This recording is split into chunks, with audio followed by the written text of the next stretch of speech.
నమస్కారం ప్రజలారా, మీ అందరికి తెలుసు మొన్న ఢిల్లీలో జరిగిన తొక్కిసలాటలో వందలాది మంది గాయపడ్డారు, ఎంతో మంది మృతి చెందారని.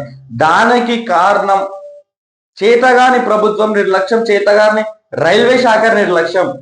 2 ట్రైన్లకు ఒకటే పేరు పెట్టడం వల్ల 14వ ప్లాట్ఫామ్ లో కూడా ప్రయాగ్రాజ్ కి వెళ్లే భక్తులు ఉండడం వల్ల 12వ ప్లాట్ఫామ్ ట్రైన్ లో వచ్చినా కూడా అదే పేరు ఉండడం వల్ల అది అనౌన్స్మెంట్ కాగానే వాళ్ళ ప్లాట్ఫామ్ మారిందేమో ప్రజలు అనుకొని కొంత మిస్ అయినా సరే ట్రైన్ వెళ్ళిపోతుందేమో అని ప్రజలు భావించి వేగంగా వాళ్ళు పరిగెడుతుంటే అందులో ఘోరమైన తొక్కిసలాట జరిగింది.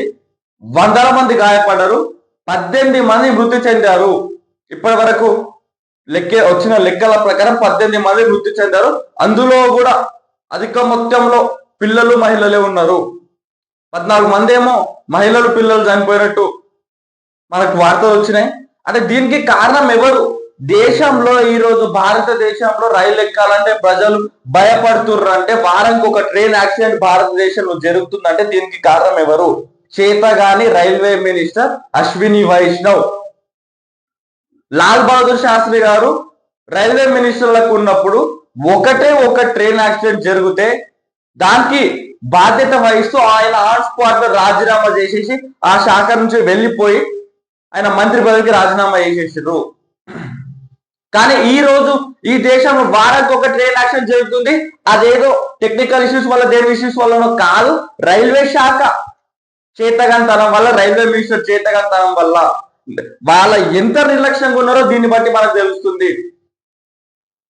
కనీస బాధ్యత వహిస్తూ సిగ్గు శరం ఏమైనా ఉంటే అశ్విని వైష్ణవ్ నువ్వు రాజీనామా చేయాలా, లేదంటే వీఆర్ రిక్వెస్టింగ్ మిస్టర్ మోడీజీ ఆయనను మంత్రి పదవి నుంచి తొలగించేయాలా. ఇక ప్రతిసారి రైల్వే యాక్సిడెంట్ అయినప్పుడల్లా రాష్ట్రపతి గారు ట్వీట్ పెడతారు. అమ్మ రాష్ట్రపతి గారు, మీరు ట్వీట్ పెట్టడం తప్ప మీరు ఏం చెయ్యలేరా? వారానికి ఒక ట్రైన్ యాక్సిడెంట్ అవుతుందని మీకు కూడా తెలుసు కదా. కనీస బాధ్యత వహిస్తూ మీకున్న పవర్స్ యూజ్ చేసి మీరు ఆయనను తొలగించాలి. లేదంటే మిస్టర్ మోడీ గారు తక్షణమే వాడు గనక రాజీనామా చేయకపోతే వాడిని మంత్రి పదవి నుంచి మీరు తొలగించాలని కోరుకుంటున్నాం. ఎందుకంటే వారానికి ఒక్క యాక్సిడెంట్ అవుతారు, వందల మంది మా అక్కలు మా అన్నలు మా తమ్ముళ్ళు చనిపోతున్నారు. ఆ సిగ్గు శరం లేనోకి సిగ్గు రాదు.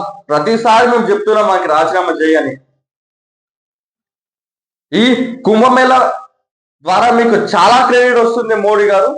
అంటే కుంభమేళ ఈరోజు మంచిగా జరిపిస్తుర్రు అనే పేరు మీరు సంపాదించుకుంటారు. జరిపిస్తలేదని మాకు తెలుసు, కానీ దాని ద్వారా మీకు పేరు వస్తుంది. కాబట్టి ఆ పేరు కనీసం ఫేక్ పేరునన్నా నిలబెట్టుకోవడానికి వాళ్ళు తీసేస్తే మీకు కొంచెం ఏమన్నా ఉంటది. ఎందుకంటే ప్రతిసారి నిర్లక్ష్యం, అసలు దానిపైన ఫోకస్ చేయాలి, దాన్ని ముంగా తీసుకెళ్లాలనే ఆలోచన కూడా అశ్విని వైష్ణవ్కి ఉండదు.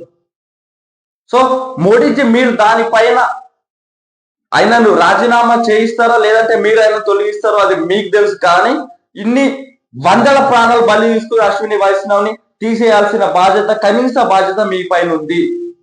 లేదంటే అంతమంది ప్రాణాలు కోల్పోయిన అలా ఆత్మఘోష మీకు పురుగులు పట్టిపోతారు.